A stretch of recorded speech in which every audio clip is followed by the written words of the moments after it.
All right, good morning, everyone. Senior Chief Meteorologist Rusty Lord here. Hold on. We got to look at what's likely going to be a busier day or busier stretch of weather. There we go. Thanks, Elena.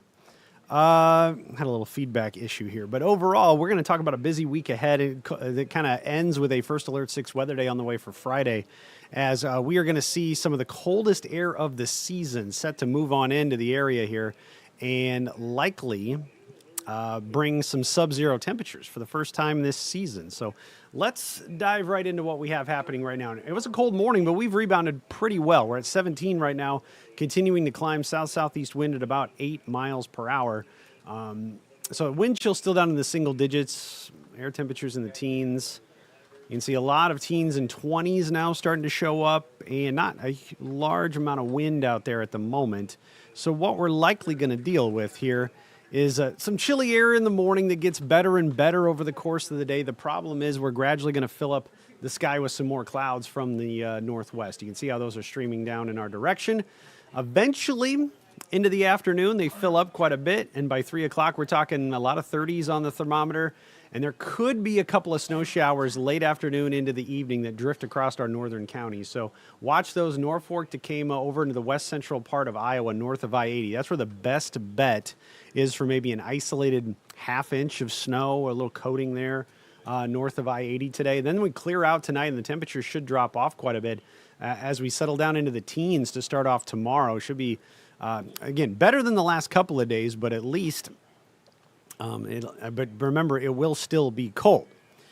Now, we're going to spike here for the middle of the week. Stick with me here. We got a lot to talk about in regards to that. Now, Wednesday, we'll keep an eye out for a few snow showers that try to move on through, but the best odds for those are probably going to be across our northern counties again.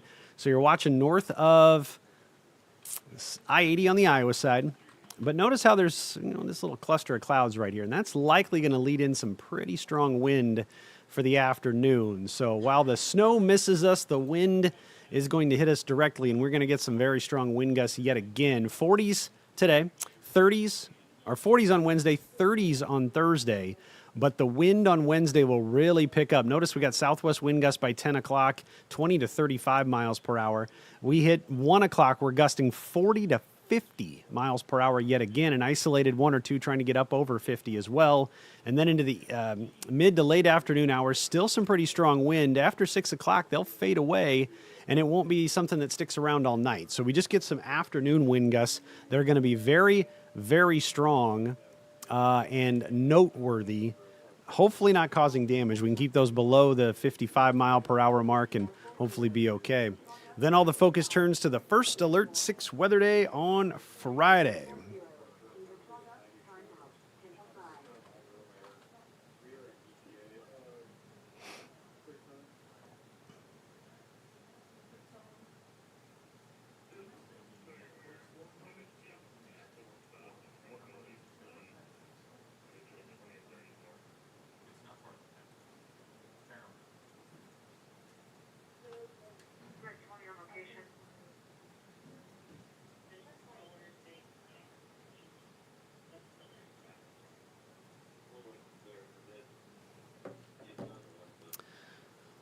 So First Alert 6 weather day for Friday, a high of 4 after starting off at 7 below. Coldest air of the season so far on the way for Friday.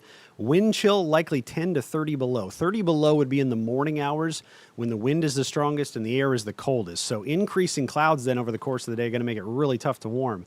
So what does that mean? And when you kind of break it down over the morning to the afternoon, I think it's going to be very, very, very difficult to warm from that bitter cold morning. So we have wind chills 20 to as much as 30 below, 6, 7, 8, even as late as 9 o'clock. They try to improve a little bit into the afternoon, near 10 below to start off the day, or to start off the evening hours. And thankfully, the wind will be much lighter by Friday night, but still enough to drive the wind chill down below zero quite a bit. might rebound a little bit towards Saturday morning, but we're not talking a huge improvement. Overall, the coldest part will be Friday morning and Friday afternoon while the wind is still howling and the clouds have moved in. I think they'll clear a little bit as we head into Saturday, but the clouds overnight probably help keep the low temperature up a little bit. Notice we bumped that to 0 to start off Saturday and then should be able to climb a little bit more from there. Small chances of snow that mostly stay to the south on Saturday. Big storm system going to roll through down to the south. As a matter of fact, I'll touch on that here in just a little bit. But next week we moderate, get back into the 30s early in the week. I mentioned the big storm system. We're going to be locked in the cold on the north side of this, but look at Friday night into Saturday across the south. That is a lot of ice and snow. Yeah, that is ice and sleet falling across a huge chunk of Texas. Now, the specifics still a little iffy, but models look at how it just runs this all the way across Texas, Arkansas, Louisiana, Mississippi, towards Atlanta. I tell you what, Friday into Saturday, there are going to be some flight delays all over the place between Dallas having issues, Atlanta having issues, Memphis with snow, Nashville. Again, if this goes a little farther south, presses some of the ice a little farther south, could be issues in Houston. But that would mean more snow for Dallas, and this is something that would likely last through the weekend all the way over towards Atlanta, and it's going to be bitterly cold behind it. So we're talking a mess this weekend. Some models suggest over an inch of ice across the deep south in places. So that will easily be the story over the weekend. Weather is going to be a huge factor. Just cripple parts of the south because ice or snow, they're just not equipped to deal with it on a regular basis. So, sink the resources into it if they need. Wouldn't be surprised if we have to send power crews or snow plows that direction to help out. But main story is going to be that first Alert 6 weather day on Friday. Keep an eye on that. Coldest air of the season. We'll keep tweaking that forecast as we get closer and closer.